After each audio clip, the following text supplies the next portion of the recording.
Ka tahi anō tētahi pire ka wanatanga e hāngai puana ki ngā iwi o Ngāti Apa me Whanganui, ka ata kōrerotia i roto i te whare pāremata. Ko te ngako o te pire nei, he wherawhera ake nō wai te mana whenua o roto i te Whanganui ātara. Kai a ngā hui a Wade ngā whakamārama. Ko te kōrero tahi, kai mua i te aroaro o ngā iwi o Whanganui, i nā kua hipata rātau pire.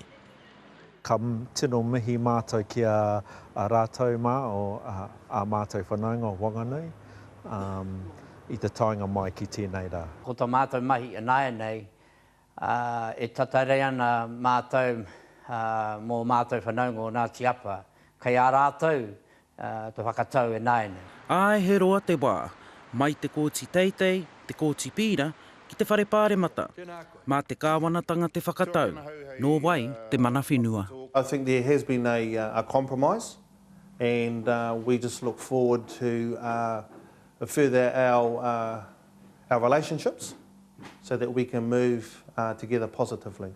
Mā te pire nei e tohu, kai āwai te mana ki te takutai moana, ngā ngahere, me te whareherehere o kaitoke, engari ko te whenua o raro, te tikanga.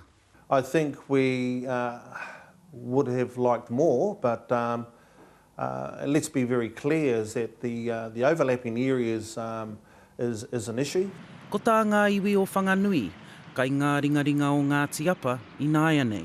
Me he mea kei te tautoko a Ngāti Apa a tēnei piri, ara ka te hokinga mai, te wakahoki o tēnei whenua ki Ngāti Apa me Wanganui, e pai. Ka noho mātou me a mātou whanaunga o Wanganui, kōrero ai e pāna ki nei take. Pēnei te noho tahi a te tokotoru nei, koi nā te whainga nui kai mua i ngā iwi, hei te here turi kōkā ka tau i a Ngāti Apa, ka harātau. Ngā hui a Wade, te karere.